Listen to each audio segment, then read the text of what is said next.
What is going on, everyone? Should Nick Caserio be on the hot seat heading into this offseason?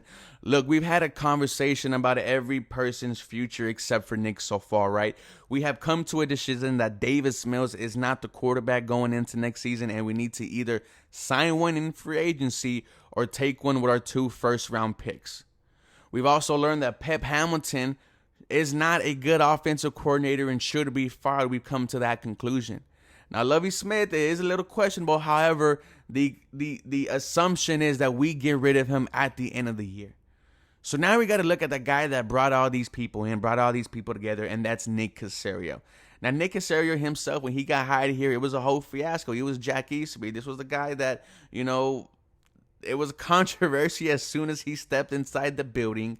He then had to go through the whole Deshaun Watson trade fiasco, and no coach wanted to come here, right? So obviously they made the choice to hire David Culley, and then horrible football team gets fired. We hire Lovie Smith. We've heard that this is a potentially cow hire on why we got Lovie Smith, and this Houston Texans football team just gets absolutely worse in every single aspect, and you have a lot more talent, than last year. And no, I'm not saying that Nick Caserio needs to get fired. I am not saying that right now. But I think in this offseason, he needs to go in with a little bit of heat on him. I think he needs to make a good, okay splash in free agency, right? We're not going to have the 110 mil this year. That's going to be next year. We do have 44 mil to mess around with. Try to fix the run game, go after the best defensive tackle, De'Aaron Payne from the Washington Commanders, or get a guard, right? Both the trenches need to be fixed, but that is something that we will be looking at, as soon as free agency starts. You're then talking about the coaching hire, right?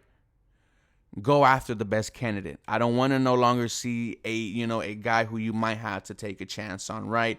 DeMeco Ryans is looking like the front runner for, the head coach, right? He is going to be a hot commodity. I do like the OC from the Lions. He has Jared Goff playing like a top 15 QB. They look good. You talk about the OC from the Seahawks. He has revived Geno Smith's career. You need to go out if you're Nick Caserio and make the right and absolute best coaching hire. And then you got to focus on the draft, right? It is going back to back to back. You have the number 1. I don't know what you have now with the Cleveland Browns pick. Maybe it's in the 12 or 13s. But nonetheless, do you take a QB at 1? Do you trade back, take Jalen Carter, and take a chance on a developmental QB like AR-15 from Florida, and bring in an OC and develop him, and bring in a veteran QB, and so he could be the placeholder in the meantime? Whatever decision that is going to be made by Nick Caserio, I think the fans need to 100% believe in it and understand it, right? Because now people are starting to question.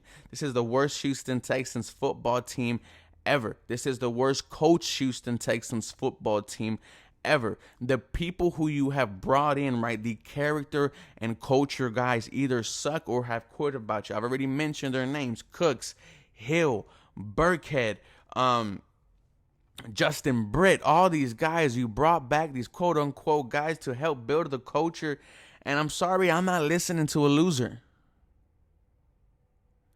The draft class last year, the only bright spot is Nico Collins, but you can't even get a full evaluation because the guy that you drafted before him can't get in the ball, and that being Davis Mills. Now, I like this rookie class that we got this year, but the coaching has not elevated them whatsoever. I think they've hit a wall. Kenyon Green hasn't been looking good. Damian Pierce, this is his first very decent game in the past 3 weeks. That's not on his fault. The offensive line is just horrible.